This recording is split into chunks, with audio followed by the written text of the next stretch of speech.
Hola, buenas tardes. Aquí con ustedes Misael Betancourt desde la isla de Antigua y Barbuda.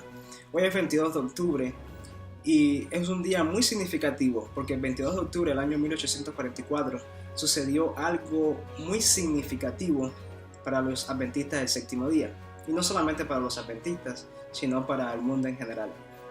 Y yo quisiera tomar algunos minutos para poder explicar un poco más sobre eso, para que tengamos una comprensión más clara sobre lo que dice la palabra de Dios con respecto a lo que Jesús está haciendo en el santuario celestial por nosotros hoy día. Pero antes vamos a tener unas palabras de oración. Amante Padre que estás en el cielo, te damos gracias, Señor, por todas las bendiciones que tú nos das inmerecidamente. En este momento nos disponemos a abrir tu palabra. Te pedimos que tu Espíritu Santo pueda obrar en nuestras mentes, que podamos comprender, Señor, lo que tú haces por nosotros hoy día en el santuario celestial. En el nombre de Jesús, amén. En el libro de Daniel, en el capítulo 8, versículos 13 y 14, nos dice algo muy significativo.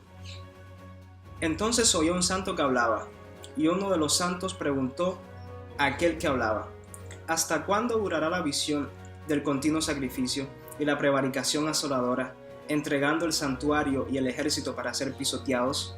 Y él dijo: hasta 2300 tardes y mañanas, entonces el santuario será purificado. Aquí nos dice que el santuario va a ser purificado.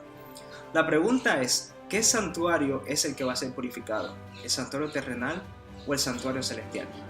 Vamos a ver en primer lugar cuándo era que esa purificación debería suceder. Lo segundo que veremos es qué santuario va a ser purificado. Y lo tercero es que eso ya estaba profetizado en las Sagradas Escrituras. Pues bien, aquí nos dicen 2300 tardes y mañanas. Alguien puede pensar, tarde y mañana es mediodía, porque no dice noche. Pero, ¿qué nos dice la palabra de Dios con respecto a tarde y mañana? En el libro de Génesis, en el capítulo 1, por ejemplo, y versículo 5, dice: y llamó Dios a la luz día, y a las tinieblas llamó noche, y fue la tarde y la mañana un día. Y si usted sigue leyendo el capítulo 1 de Génesis, va a ver que según la palabra de Dios, tarde y mañana es un día. Por lo tanto, 2300 tardes y mañanas significan 2300 días. Un día en la profecía significa un año literal. ¿Cómo así? Según Ezequiel 4:6 y Números 14:34, que son dos versículos base o pilares para el principio de día por año, podemos encontrar de que un día en la profecía equivale a un año literal. Por lo tanto, en lugar de ser 2300 días, son 2300 años literales. Guillermo Miller era una persona que estudiaba mucho las Sagradas Escrituras, y aproximadamente alrededor del año 1830-1831, él se encontró con este versículo y lo estudió muy a profundidad, todos los detalles, hizo comparación con otros versículos y llegó a la conclusión de que Jesús vendría en algún momento dado, quizás aproximadamente alrededor del año 1840. Pero ¿será que Jesús vendría para ese tiempo? Bueno, nosotros estamos en el año 2016 y Jesús no ha venido. Por lo tanto, la conclusión a la cual él llegó pues, fue errónea. Pero ¿por qué llegó a esa conclusión? ¿O por qué el año 1844? ¿Por qué razón? Bueno, eso es lo que vamos a ver a continuación. Cuando nosotros completamos de leer el capítulo 8 de Daniel, no vamos a encontrar ninguna explicación a estas palabras del ángel. Sin embargo, alguien le dice a Gabriel: dile a Daniel lo que significa la visión. Y es importante porque la visión, la palabra visión como tal, en diferentes capítulos del libro de Daniel es Jasón. Sin embargo, en estos versículos la palabra que se usa para visión es Maret. Y entonces a Gabriel se le dice: dile a Daniel lo que significa la Maret. Pero el ángel no le explica a Daniel eso, y Daniel queda confundido, dice que estuvo quebrantado y enfermo y cosas semejantes, porque él no entendía la visión. Por lo tanto, Daniel comienza a orar, a derramar su alma a Dios.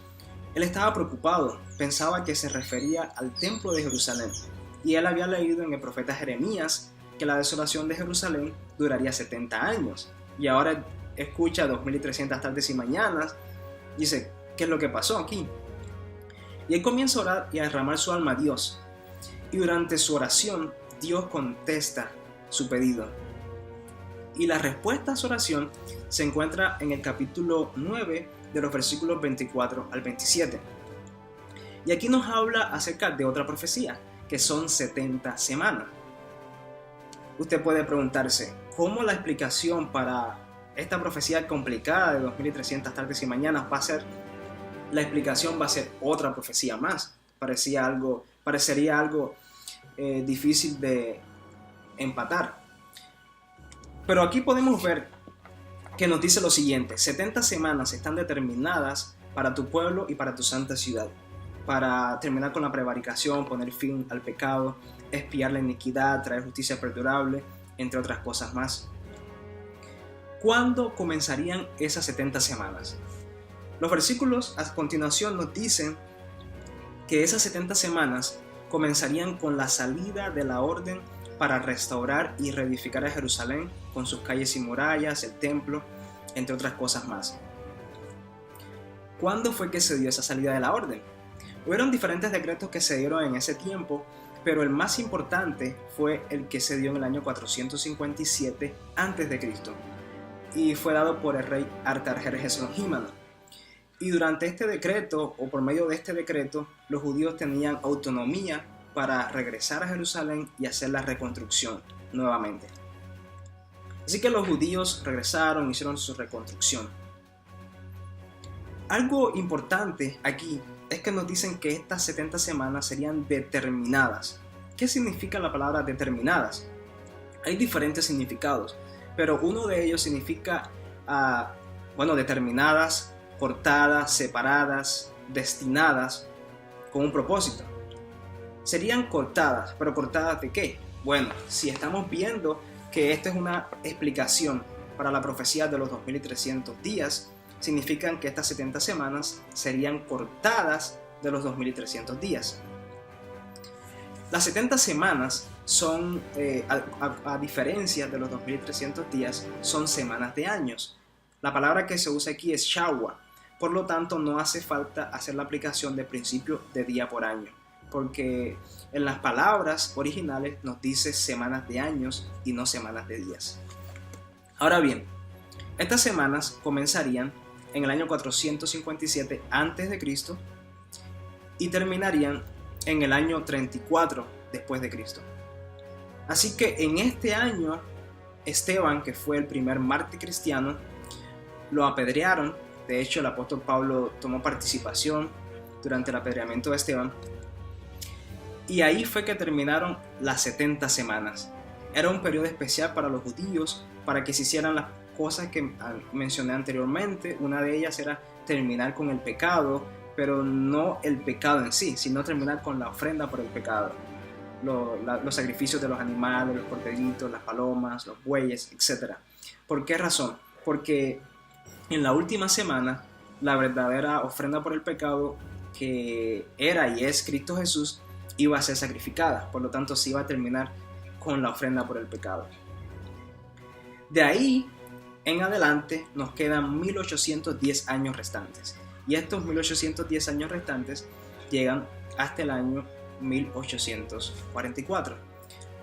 Aproximadamente alrededor del año 1840 o un poquito antes, Guillermo Miller comenzó a predicar con mucho entusiasmo acerca de la segunda venida de Jesús, y muchas personas más se unieron a su predicación, principalmente pastores de diversas denominaciones, entre otras personas que habían creído ese mensaje, porque la palabra dice que el santuario sería purificado.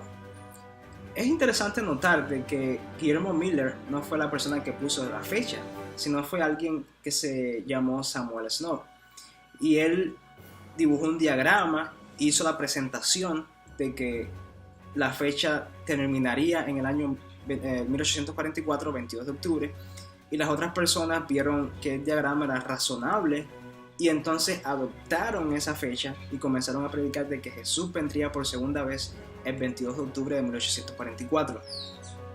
Obviamente nosotros sabemos que Jesús no vino, estamos viendo en el año 2016 y Jesús no ha venido. Entonces eso significa de que el santuario que iba a ser purificado no era el santuario terrenal, tampoco el santuario judío, porque no existía. Entonces, ¿qué santuario aquí va a ser purificado? Cuando nosotros leemos el libro de Hebreos, encontramos de que en el cielo hay un santuario. Y nos dice el libro de Hebreos capítulo 8 lo siguiente, versículo 1. Ahora bien, el punto principal de lo que venimos diciendo es que tenemos tal sumo sacerdote, el cual se sentó a la diestra del trono de la majestad en los cielos. Y el versículo 2 nos dice, ministro del santuario y de aquel verdadero tabernáculo que levantó el Señor y no el hombre. Aquí nos dice de que Jesús se sentó a la majestad en los cielos, que Jesús es ministro de aquel verdadero tabernáculo que levantó el Señor y no el hombre. Por lo tanto, el santuario terrenal que había era una copia. De hecho, cuando Dios le dio las instrucciones a Moisés de cómo debía ser el tabernáculo, le dijo, haz todo de acuerdo al modelo que se te fue enseñado. Es decir, que en el cielo está el verdadero tabernáculo y en la tierra lo que había era una figura o una sombra. Entonces, el santuario que iba a ser purificado era el santuario celestial. Pero ¿cómo el santuario celestial iba a ser purificado? ¿Por qué razón el santuario celestial debía ser purificado? ¿Es que acaso en el cielo hay pecado? Bueno, en el cielo no hay ningún pecador. Pero ¿por qué el santuario celestial debía ser purificado? Para entender eso, debemos de tener una idea de cómo era que funcionaban los sacrificios o los servicios en el santuario terrenal, y de esa manera podemos entender cómo es el funcionamiento en el santuario celestial. Ahora bien, en el santuario terrenal habían dos servicios. Uno era el rito diario, que se hacía constantemente, el rito continuo, que la persona cuando pecaba traía su ofrenda, por ejemplo un carnero, y entonces esta ofrenda era sacrificada, y entonces la persona debía de colocar sus manos sobre el animal y simbólicamente transfería sus pecados al animal. Y entonces luego ese animal era sacrificado. Y después el sacerdote asperjaba algunas goticas de sangre en la cortina del santuario. Y de una manera simbólica, ese pecado se transfería al santuario. Por lo tanto, debía haber un día especial en el cual se debía de purificar el santuario de todos esos pecados que se habían estado acumulando durante todo el año. Por lo tanto, en ese día especial, el sacerdote, y no cualquier sacerdote, sino el sumo sacerdote, entraba al lugar santísimo. Y eso era una sola vez al año. En ese momento habían dos animalitos, dos machos cabríos, uno para Jehová y otro para Azazel.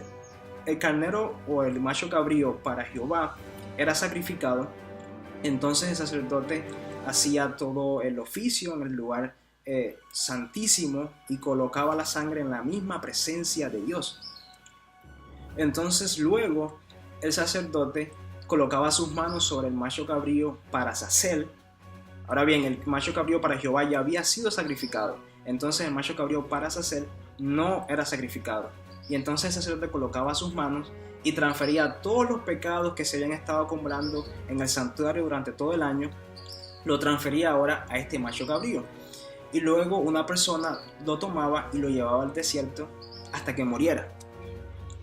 ¿Qué es lo que significa esto? Bueno, en el santuario terrenal hoy día, pues no existe.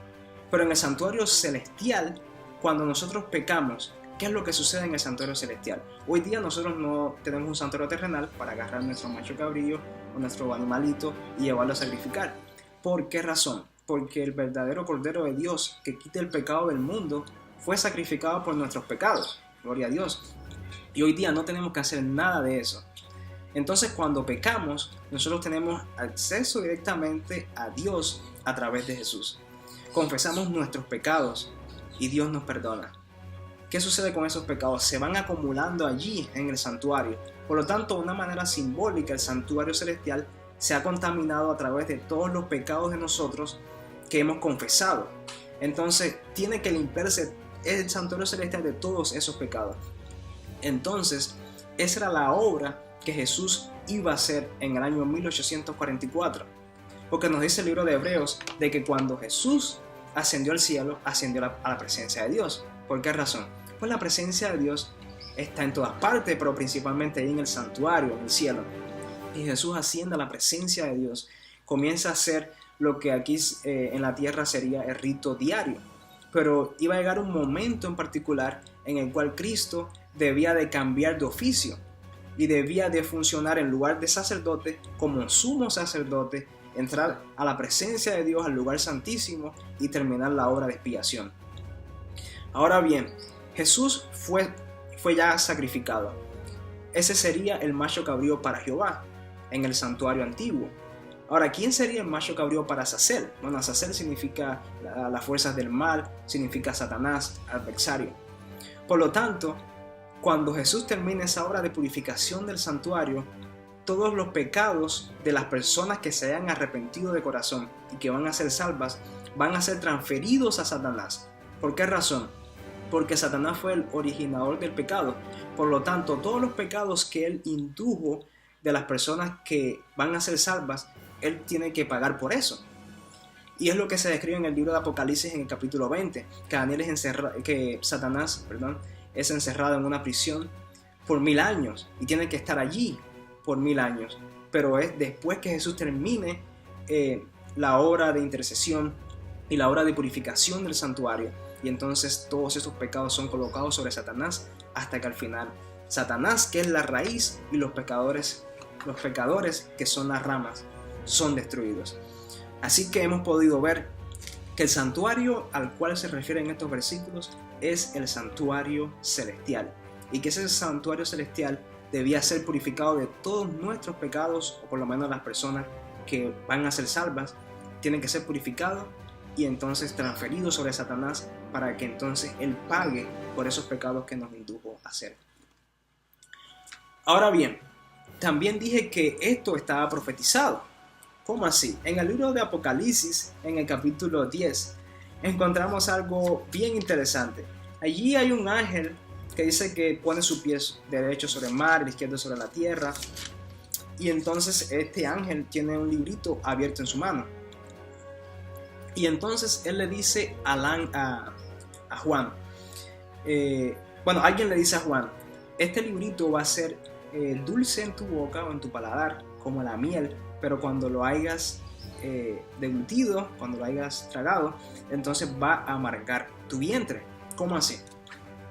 Bueno, aquí hay muchas cosas que no voy a entrar mucho en detalle, pero cuando nosotros analizamos estos versículos, él dice, el tiempo del fin ha llegado, es decir, el tiempo del fin, el tiempo en el cual el librito debe ser abierto. Entonces el libro de Daniel, o por lo menos las profecías de Daniel durante mucho tiempo, habían estado selladas al conocimiento de las personas. El ángel dice, ha llegado el momento de abrir este librito. Es un librito porque solamente era un libro.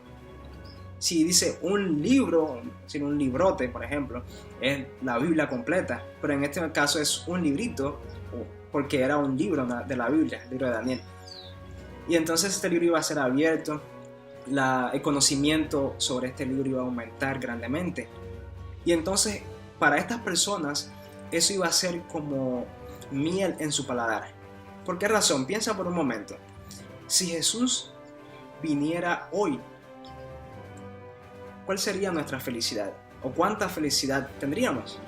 Pues mucha, porque si Jesús viene, pues ya se acabó el sufrimiento, se acabó las preocupaciones.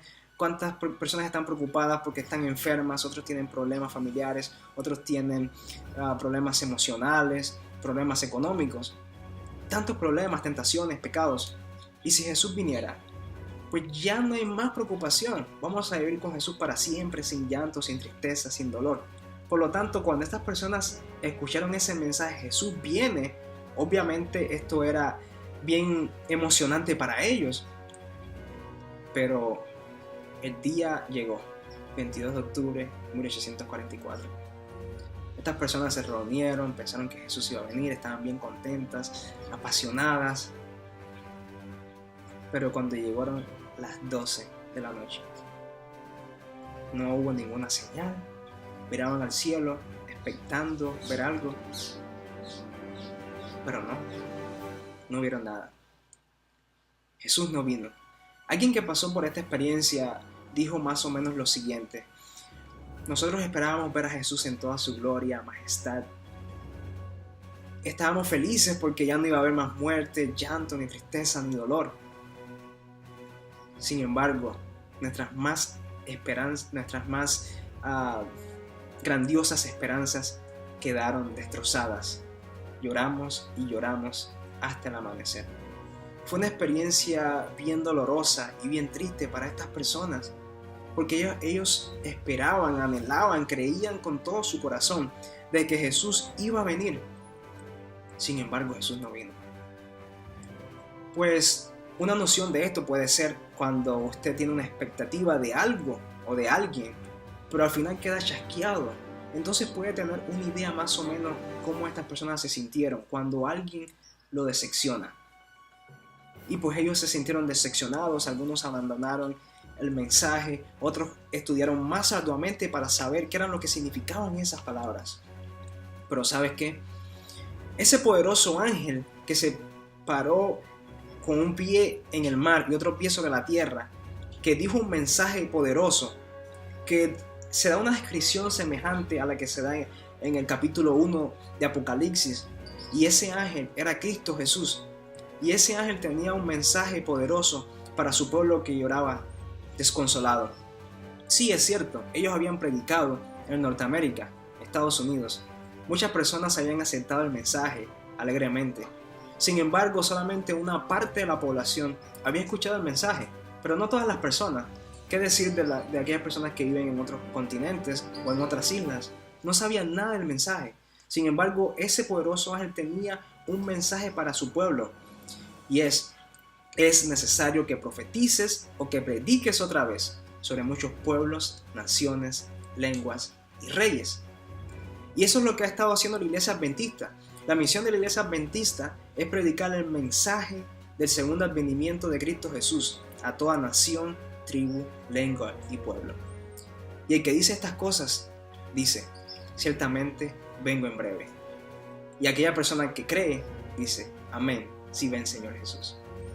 Mi pregunta es, tú y yo, ¿qué estamos haciendo? Yo, ¿qué estoy haciendo para ayudar a otras personas a prepararse para la segunda venida de Jesús? ¿O acaso me estoy preparando yo para la segunda venida de Jesús? Es algo en lo cual debemos de meditar, porque Jesús está haciendo algo bien importante en el santuario celestial. Y cuando el sacerdote hacía esto en el santuario terrenal, las personas estaban allí tranquilas, cada quien tenía que estar en reverencia, porque podía ser cortado de su pueblo. Y hoy día que Jesús está haciendo este ministerio en el santuario celestial, ¿cómo es nuestro comportamiento? ¿Qué estamos haciendo cuando nadie nos ve? Pues es algo en lo cual debemos de meditar. Debemos de ayudar a otros a prepararse para el segundo acontecimiento, y también debemos de prepararnos a nosotros mismos. Como dice la Sagrada Escritura, el día y la hora nadie lo sabe. Pero ¿sabes algo? Algunas personas dicen, bueno, la segunda venida de Jesús se demora tanto, o yo no sé cuándo Jesús viene.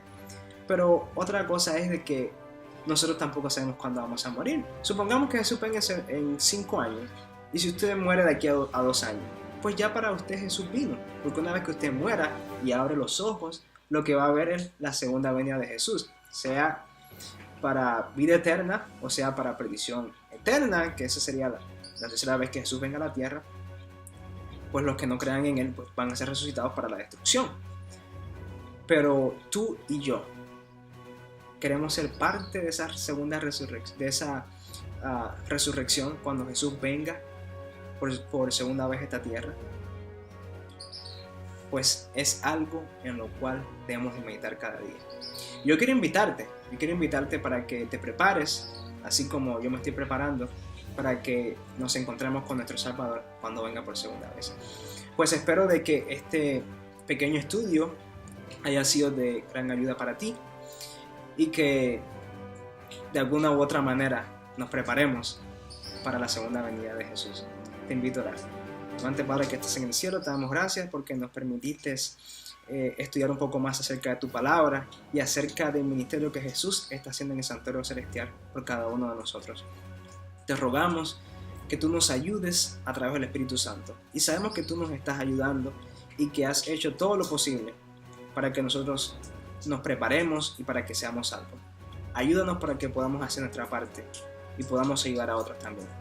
Bendícenos en el nombre de Jesús. Amén. Pues mi querido amigo o amiga, deseo que el Señor te bendiga y me gustaría verte en el reino de los cielos.